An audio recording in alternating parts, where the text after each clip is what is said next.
Olá, boa noite para você.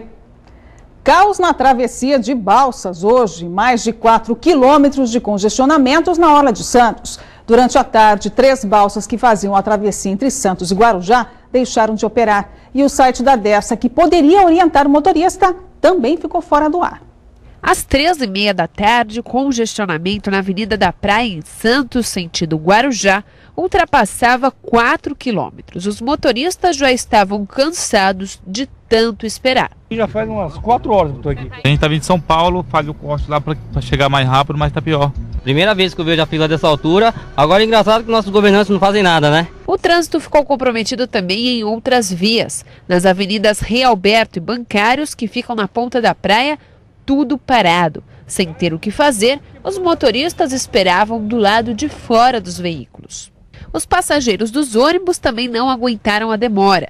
O jeito foi fazer o trajeto a pé. Tá feia a situação para todo mundo, né? Não só para os trabalhadores, como os turistas que estão chegando agora de São Paulo para curtir as férias, né? Segundo a CET, o problema começou às 2 horas da tarde. A Dersa afirma que o congestionamento na rodovia Cônego Domênico Rangoni fez muitos motoristas optarem pela balsa. O problema se agravou ainda mais, porque das 9 embarcações que deveriam estar operando, apenas 6 faziam a travessia. E segundo a Dersa, as 2 balsas que estavam sem operar já retornaram após reparos. Uma outra embarcação continua parada devido à maré alta. Do lado de Guarujá não foram registrados problemas. O trânsito nas imediações ainda está bastante complicado. A CET está desviando os veículos que vão para a ponta da praia a partir da rua Oswaldo Cruz, que fica no Boqueirão. E na rodovia Cônego Domênico Rangoni, o tombamento de uma carreta na altura do quilômetro 258 causou congestionamento no sentido Guarujá na manhã e no início da tarde de hoje. O acidente ocorreu por volta das 11h30 e não deixou vítimas. O caminhão já foi retirado do local. No momento, o trânsito é de 5 quilômetros na via. Segundo a Ecovias, até o momento já desceram para o litoral cerca de 100 mil veículos. Na rodoviária de Santos, o movimento foi intenso durante a tarde. Bancos de espera lotados e malas pelos corredores. Quinta-feira atípica na rodoviária de Santos. Por aqui, todos aproveitaram o feriado prolongado para cair na estrada. Os destinos eram os mais variados. Para Lagoa da Prata, Minas Gerais. Para São José dos Campos. Estou indo para Guarulhos, família da mulher. Mas os motivos da viagem eram quase sempre os mesmos. Vou ver minha irmã, meu irmão, quer dizer, 2 irmãos, né? Tia, parentes lá. Eu vou visitar minha família, de lá eu vou para o sul, que eu sou do sul. Quem escolheu as cidades da Baixada Santista como destino para o feriado de Páscoa enfrentou estradas com pouco movimento no início dessa tarde. A expectativa do sistema Anchieta Imigrantes é que 250 a 340 mil veículos desçam a serra nos próximos dias. O secretário de Meio Ambiente do Estado classifica como absurda a medida da Prefeitura de Cubatão de autorizar a volta de moradores para os bairros Pilões e Água Fria. Diversas casas foram destruídas no temporal do dia 22 de fevereiro. Um mês após a enxurrada que deixou mais de 980 famílias desabrigadas em Cubatão, cerca de 200 pessoas ainda estão nos alojamentos improvisados pela Prefeitura. Elas estão passando por um cadastramento para receber o auxílio aluguel de R$ 400. O benefício já começou a ser pago. Tem gente que não mora aqui e estão nos abrigos e estão se aproveitando. Entendeu? Nossa preocupação é evitar isso, não aceitar isso. Isso está acontecendo, isso nós estamos vendo aí. Segundo a Prefeitura, num prazo de 90 dias, após uma vistoria que a Defesa Civil está fazendo nos bairros Água Fria e Pilões, algumas famílias poderão voltar às casas. Medida criticada pelo secretário estadual de Meio Ambiente, Bruno Covas. Já não é de agora que o governo do estado aponta para a necessidade de remoção dessas famílias, por estarem ocupando áreas que são áreas destinadas à preservação ambiental e instáveis do ponto de vista geológico. Situação muito crítica, deixar elas expostas a condições como essa. A gente teria tido aqui até proporções como a gente teve no Rio de Janeiro, se não fosse o programa já em andamento por parte da Secretaria de Estado da Habitação e do Meio Ambiente. Para o secretário, a medida depõe contra o Programa de Recuperação Ambiental da Serra do Mar, que já transferiu 3.200 famílias de bairros em condições de risco de Cubatão para conjuntos habitacionais na Baixada Santista. Aquela é uma área, inclusive, destinada à construção de um futuro jardim botânico, um atrativo para a cidade de Cubatão, algo condizente com a ocupação ao lado do rio, algo importante do ponto de vista ambiental e do ponto de vista turístico. Porém, não existe prazo nem local definido para novos conjuntos habitacionais. São 700 famílias lá desabrigadas que devem ter ajuda também do governo do estado, seja com auxílio aluguel, seja com alguma área que possa receber temporariamente, até que a gente consiga completar esse programa de recuperação da Serra do Mar. E em nota, a Prefeitura de Cubatão afirma que Pilões ainda não faz parte do programa da Serra do Mar e aguarda a construção de novos conjuntos habitacionais por parte do governo do estado. E a estação de tratamento de água que fica no bairro Pilões também foi destruída pela chuva, mas aos poucos o trabalho por lá volta ao normal. A aparência ainda é de destruição, mas o local está em funcionamento.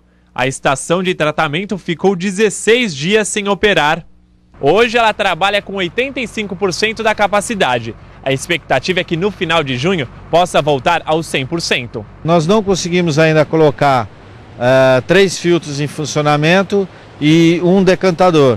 Então nós estamos na fase de recuperação dessas unidades e a gente acredita que em 90 dias nós vamos estar com 100% da estação em funcionamento. A estação de tratamento de água de Pilões foi destruída pelas chuvas no dia 22 de fevereiro.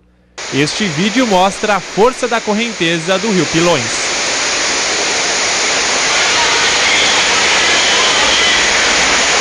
A situação mais crítica foi a parte elétrica e a parte de química, de dosagem e estocagem de produtos químicos. Mas nós conseguimos, com muito trabalho, a gente conseguiu recuperar. A água tratada aqui é distribuída por toda a Baixada Santista, mas a maior parte vai para Cubatão. Abastece aproximadamente 100 mil pessoas. Após a reconstrução total do equipamento, a capacidade subirá para 120 mil. O prédio administrativo e a sala de controle de produção também foram prejudicados pela chuva. Nós nos preocupamos em desobstruir as principais unidades, as mais importantes, como caixa de válvula de manobra, a parte de elétrica, automação. Então, desassoreando essas partes, nós recuperamos elas e demos condições para a estação voltar ao funcionamento novamente. Epidemia de dengue e greve de médicos. Em Cubatão, apesar da paralisação da categoria que já dura 4 dias, o atendimento não foi prejudicado. Mas as cirurgias eletivas e os serviços ambulatoriais não estão sendo feitos. No Hospital Municipal de Cubatão, apenas os serviços de emergência estão sendo feitos. A paralisação das consultas médicas é um protesto contra os 5 meses de salários atrasados. Segundo a ProSaúde, empresa que gerencia o hospital, os débitos somam mais de 6 milhões. A Prefeitura disse que notificou a empresa para que os serviços sejam retomados. A Prefeitura disse também que já repassou mais de 11 milhões e faltam apenas 2 milhões para que o débito seja quitado. Porém, apesar das negociações não terem sido encerradas e a paralisação ainda estar mantida, o movimento no hospital e no pronto-socorro é tranquilo. Lembrando que a cidade também sofre com os casos de dengue. O município foi o terceiro da Baixada Santista a decretar epidemia. Já são 320 confirmações. No total de todas as cidades da região, os casos de dengue já chegam a 5.069. Felipe Gongola para o Caderno Regional. E esses números, esses casos, melhor dizendo, de dengue na região preocupam sim as autoridades de saúde e a população que tenta se proteger do mosquito transmissor da doença. Estão expostos nas prateleiras de várias marcas e tipos. Tem até pulseiras que exalam um cheiro que pode afastar o mosquito transmissor da dengue. E agora, os repelentes estão sendo mais procurados do que nunca. Para cuidar da gente, das crianças em casa e para se prevenir, né? A epidemia está grande, né? Prova disso é um movimento nesta farmácia, por exemplo, que não para de crescer. A procura tem dobrado diariamente. Mas será que o uso diário é recomendado? Para este médico, na maioria dos casos, não há contraindicação. Os estudos não mostram assim, nenhum caso grave de intoxicação, porque a pessoa usou demais o repelente, né? Não é descrito isso.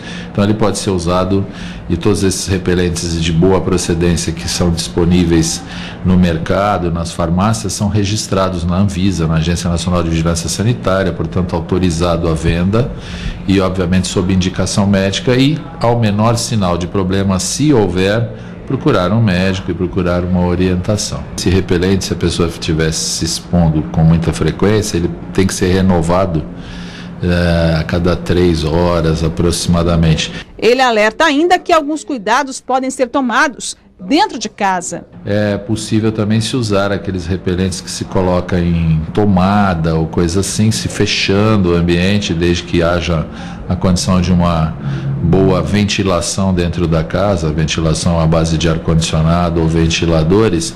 Isso também melhora as condições domiciliares, né? Porque é um repelente com ação realmente positiva contra mosquitos. E a seguir, Polícia Civil estoura desmanche de caminhões em São Vicente. Nós voltamos já.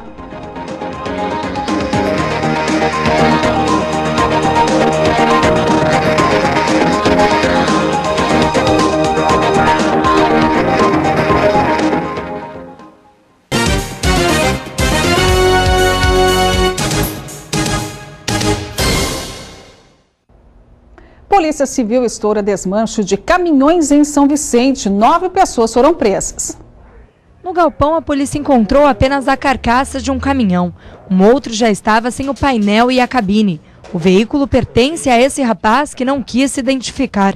A vítima, que é do Rio Grande do Sul, conta como foi abordado pelos criminosos. Encostei, era 7h30 para carregar, numa firma, Suzano. Aí eles me abordaram lá, em frente ao portão da firma. 2 pessoas, daí me levaram mais para frente, me botaram num carro. O caminhoneiro disse ainda que foi levado a um cativeiro perto de um matagal e depois solto em Itaquaquecetuba, na Grande São Paulo. De lá eu fiquei das 9h30 da manhã, mais ou menos, até as 2h30 da tarde. Segundo o delegado, policiais de Cotia, cidade próxima de onde a vítima foi encontrada, entraram em contato com investigadores daqui da região, que localizaram o desmanche no Parque Continental, em São Vicente.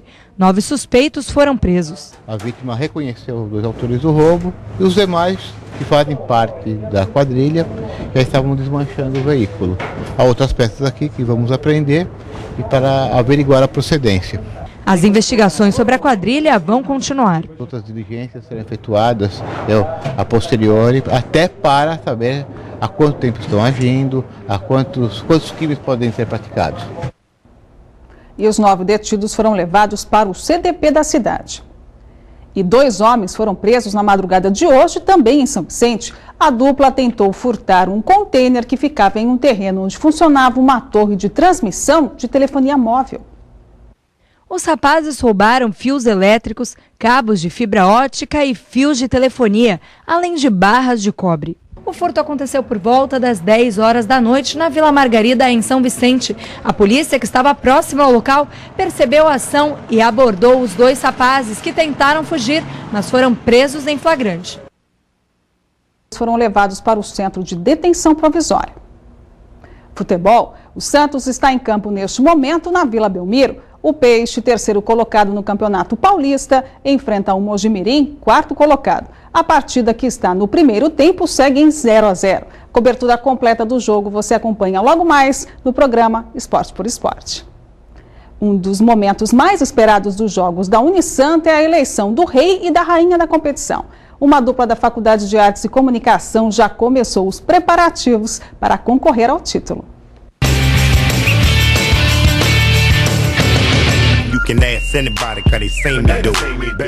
Matheus é estudante de Publicidade e Propaganda do 1º ano da Unisanta e já iniciou os preparativos para a competição com treinos intensos de 5 vezes por semana. Mas toda essa dedicação tem um motivo especial. Segunda-feira eu costumo treinar peito e bíceps, terça-feira é perna, quarta-feira eu descanso para recuperar o resto dos músculos. Quinta-feira eu já faço um treino mais voltado a costas e tríceps. E sexta-feira é ombro e trapézio. E aí no final de semana você descansa? É o descanso. Mas Matheus não está sozinho nesta disputa. A amiga Catrine, que também é estudante de Publicidade e Propaganda da Unisanta, vai desfilar com ele e concorrer à Rainha dos Jogos pela segunda vez. A veterana prometeu ajudar o companheiro e dar dicas para garantir a vitória da FAAC. Estou bem ansiosa esse ano, porque o que passou foi meio em cima da hora, então não deu muito tempo de se preparar.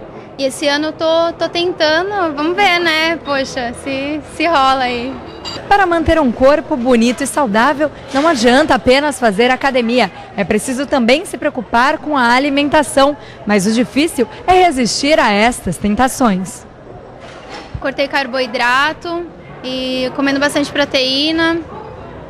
Dando uma reduzida, né, nos doces, fritura, refrigerante, cortei todas essas guloseimas. E aí quando tá aqui na faculdade, vê as amigas às vezes comendo um salgado ou alguém comendo chocolate, como é que faz?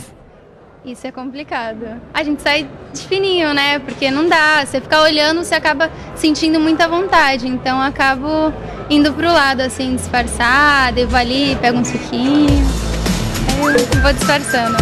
Mas para ganhar o título de rei e rainha dos Jogos da Unisanta não é tão fácil. É preciso mais que um corpo bonito. Carisma e simpatia também contam. E isso, essa dupla mostrou que tem de sobra.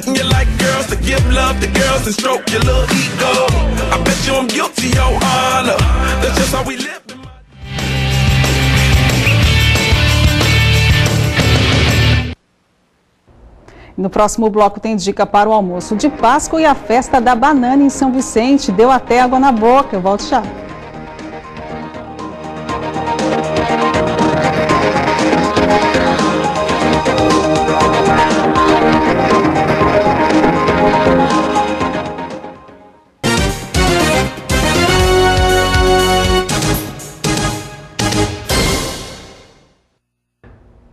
O Festival Culturalmente Santista continua até o dia 6 de abril.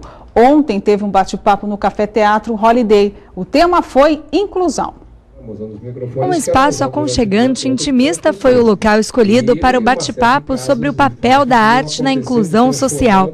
O debate contou com a participação do coordenador da ONG Tantan, Renato de Renzo, e do diretor do Curta Torto, Samuel de Castro.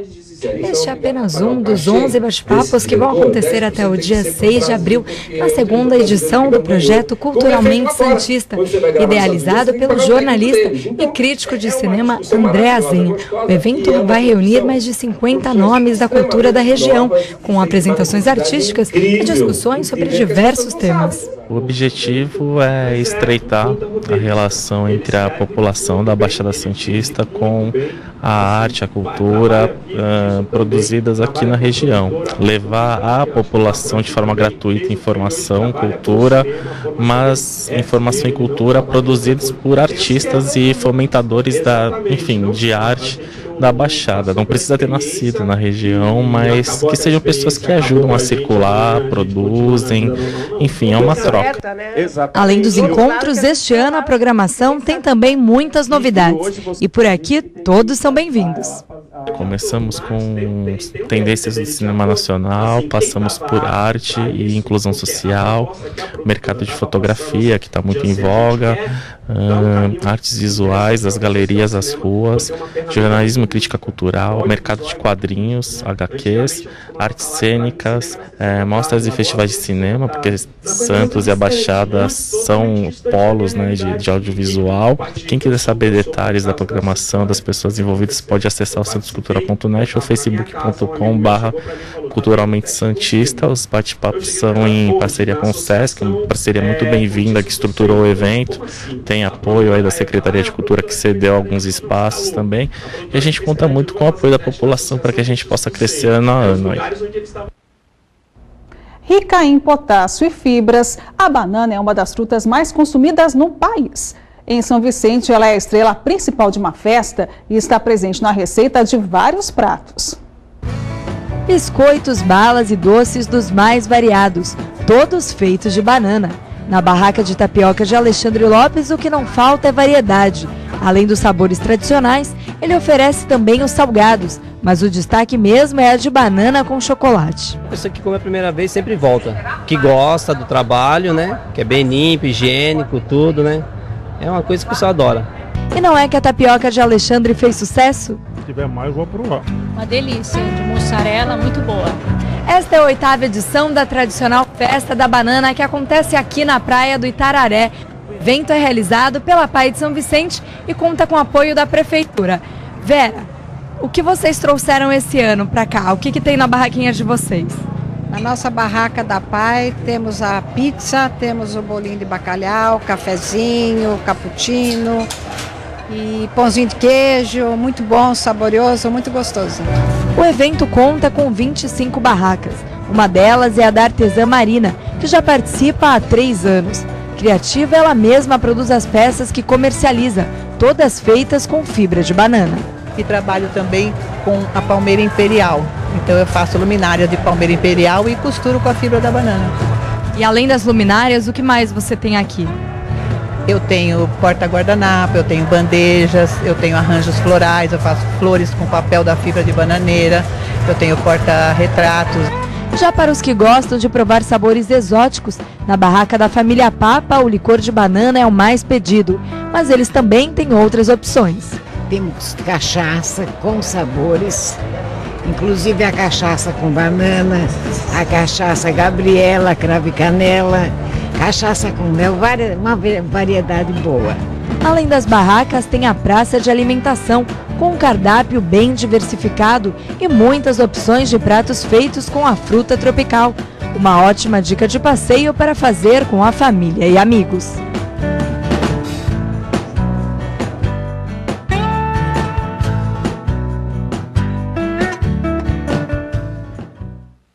E a festa termina domingo.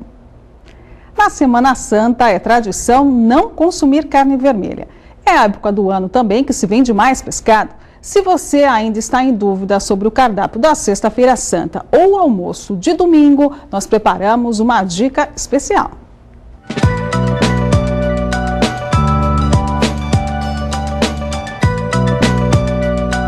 Filé de linguado ao molho de camarão. Só de olhar dá água na boca. O preparo é simples. O preço também é convidativo. Comparado ao tradicional bacalhau, a economia ultrapassa 40%. O quilo do linguado sai por R$ 16,00. Você tempera, o peixe normalmente é bem rápido, né? E é temperado, né? E depois passado na farinha e também frito, né? Frito ou grelhado, aí depende da pessoa do que ela gosta. E feito molho também de camarão com molho vermelho e colocado em cima. E também pode pôr do lado, para a pessoa que se quiser mais também pode na molheira, né?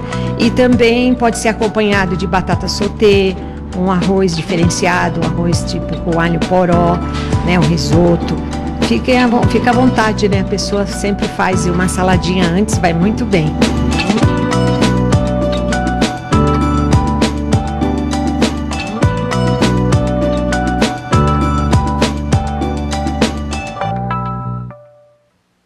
Se você gostou da nossa dica, a receita completa está no santaportal.com.br. Até amanhã, sexta-feira da Paixão e o domingo de Páscoa, muitos outros rituais e missas são celebrados pela Igreja Católica. Hoje acontece a missa de lava-pés. No Convento do Carmo, a celebração teve início agora há pouco, às 6 da tarde. A missa do lava-pés faz uma referência ao momento que Jesus ensina humildade aos discípulos, lavando os pés de cada um. Frei Lino, como é que a missa é celebrada atualmente? Na sociedade que nós vivemos, ou seja, o grande chamado para que também nós afeiçoemos e nos colocar diante uns dos outros, né? Ninguém, de fato, é acima de Deus. Deus está acima de todos nós. E o próprio Jesus deixou esse sinal para que nós também pudéssemos praticá-lo e tornar presente no nosso relacionamento uns para com os outros. Hoje a igreja apresenta, né, nessa nova maneira de colocar-se diante uns dos outros, né, esse chamado, o apelo para que voltemos mais com amor uns para com os outros, né? Então que a Eucaristia que celebramos e esses dias do Tríduo Pascal possa tornar também presente, né, o sentido da Páscoa, nessa passagem boa para os bons momentos que nós queremos celebrar e participar. A missa do lava-pés e todo esse período que antecede o domingo de Páscoa é um período de reflexão para todos os católicos. É a Semana Santa, né? A semana que nos coloca, de fato, dentro de um sentido até muito maior. E vamos viver ainda mais 50 dias, né? Celebramos com muita participação esse período agora dos 3 dias, culminando com o domingo, e teremos 8 domingos seguintes, né? Onde podemos, até o Pentecostes, tornar presente esta inspiração, né? Jesus entre nós, Deus entre nós, onde quer que estejamos, Ele também está com a gente. Que mensagem o senhor gostaria de deixar para os católicos nesse momento de fé católica, nesse momento de paz? Os carmelitas estão aqui há mais de 4 séculos, né? Então a grande mensagem é esse sentido da perseverança e que sejamos mais encorajados, né? Já que a igreja também nos encoraja para tomarmos atitudes boas seguindo Jesus nosso Senhor.